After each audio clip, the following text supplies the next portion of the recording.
Assalamualaikum warahmatullahi wabarakatuh. Perkenalkan, kami dari kelompok 1 yang beranggotakan saya Muhammad Idris Zakira Jendra, Saya Gazi Bataza Putra Sanca. Saya Malia Ratu. saya Muhammad Idris Zakira, Saya Beres Parel Indrapati. Saya Fania Kurota. akan mempresentasikan materi tentang mengenal tokoh-tokoh hadis. Yang pertama adalah Imam Bukhari.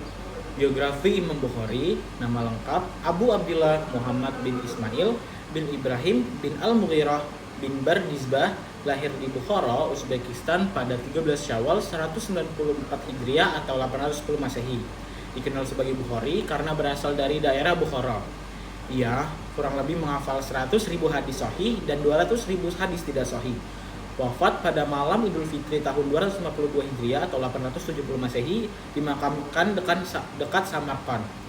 Yang kedua, perhatian Bukhari terhadap hadis. Dikenal sabar, cerdas, waro, dan gemar berbuat kebajikan. Belajar hadis dari para hufaz ternama, dijuluki Amirul Mukminin fi hadis. Karena kecerdasannya, ia mulai menghafal hadis sejak usia 10 tahun. Yang ketiga, karya-karya Imam Bukhari. Karya paling terkenal kitab Jami'us Shahih, Sahih Bukhari, disusun selama 15 tahun, memuat 8.122 hadis, 6.397 tanpa pengulangan, hanya mencantumkan hadis sahih setelah sholat istikharah. Diakui oleh ulama sebagai karya hadis paling terpercaya. Karya lainnya yaitu Khadayok Sahabah wa At-Tabi'in, At-Tarikhul Kabir, At-Tarikhul Awsat, Al-Adabul Mufrad, dan Birrul Walidin. Ya, selanjutnya akan dilanjutkan oleh Gazi. Yang kedua yaitu Ibnu Majah atau disebut juga dengan nama lengkap Abu Abdillah Muhammad bin Yazid Al-Rabi bin Majah Al-Kazwini, lahir 207 Hijriah 84 Masehi, wafat 273 887 Masehi, dimakamkan di Kazwin. Perhatian terhadap hadis. Mulai belajar hadis sejak umur 15 tahun, berguru kepada banyak ulama seperti Ahmad bin Hanbal, Ali bin Muhammad, At-Tanafisi, Ishaq bin Rahuyah, mengembara ke banyak kota seperti Kufah, Basrah, Baghdad, Mekah, Syam, Madinah, dan lain-lain.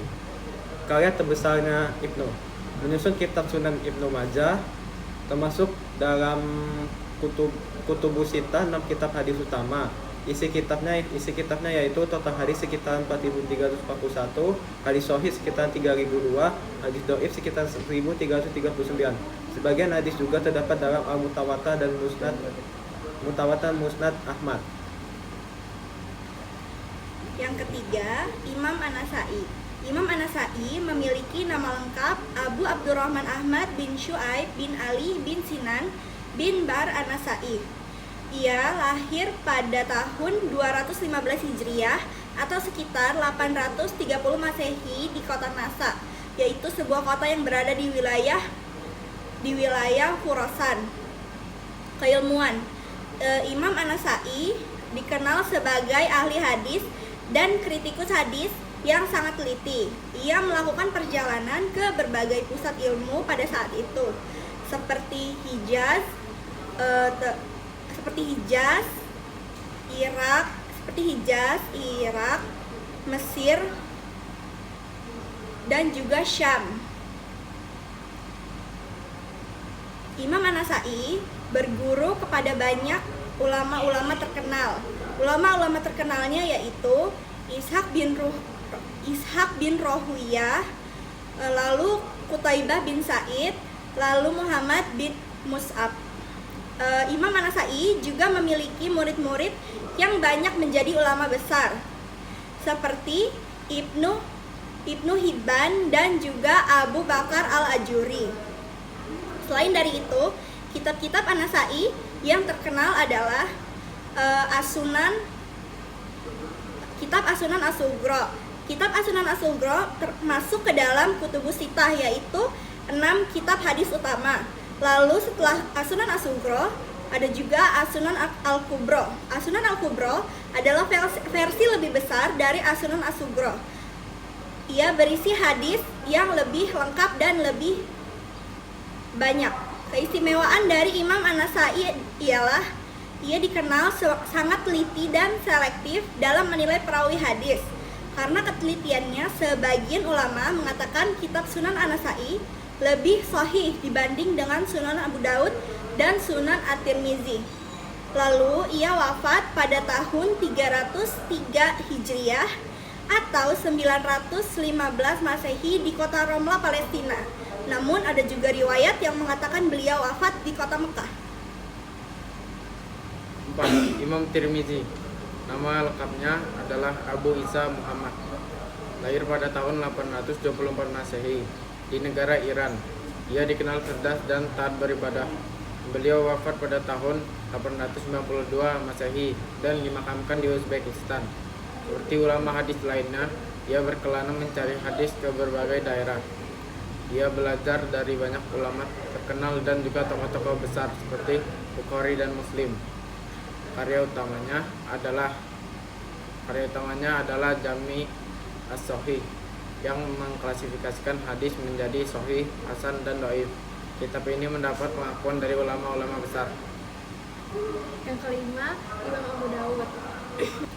Abu Dawud adalah salah satu tokoh penting dalam sejarah Islam, dikenal sebagai seorang ulama dan ahli hadis. Nama lengkapnya adalah Abu Dawud Sulaiman bin Al-Ashad As-Sijistani. Ia lahir pada tahun 202 Hijriah, sekitar 817 Masehi, dan wafat pada tahun 275 Hijriah. Ringkasan kehidupan Abu Dawud. Abu Dawud dikenal luas karena karyanya yang sangat berpengaruh dalam ilmu hadis, yaitu Sunan Abu Dawud. Kitab ini merupakan salah satu dari Kutubus Sittah, 6 kitab hadis utama dalam Islam. Ia mengembara ke berbagai wilayah seperti Mekah, Madinah, Syam, Mesir, dan Irak untuk mengumpulkan hadis dari para ulama.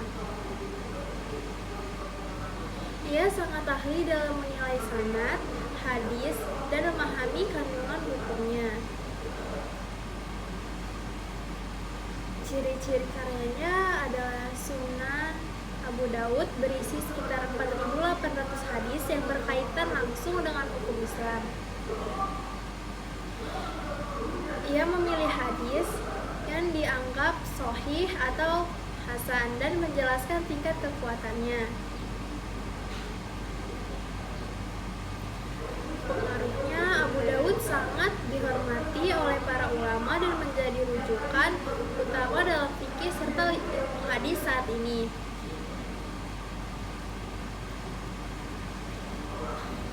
Dan yang kelima serta yang keenam dan terakhir adalah Imam Muslim. Imam Muslim atau yang bernama lengkap Abu Husain Muslim bin Al-Hajj Al-Qusair lahir pada tahun 204 Hijriah di kota Nusaibah, di kota Naisabur, dan beliau wafat pada tahun 261 Hijriah. Imam Muslim adalah seorang yang berasal dari keluarga bangsawan dan dikenal sebagai ulama hadis yang terkemuka. Perhatian dia terhadap hadis dimulai sejak usia 14 tahun. Imam Muslim telah menghafal dan mengumpulkan ribuan hadis sahih. Ia berguru kepada ulama besar seperti Imam Bukhari, Yahya bin Yahya, Ishaq bin Rahawai, dan lainnya. Ia melakukan perjalanan ke berbagai kota untuk menuntut ilmu hadis seperti ke Irak, Hijaz, dan Mesir. Dan yang ketiga, ada beberapa karya-karya yang dibuat oleh Imam Muslim. Yang pertama atau karya terkenalnya adalah Jami As-Sahih atau lebih dikenal sebagai Sahih Muslim. Kitab ini disusun selama 12 tahun dengan metode yang sistematis, tanpa hadis yang tertukar atau diulang. Banyak ulama yang menganggapnya sebagai kitab hadis paling cermat setelah Sahih Bukhari.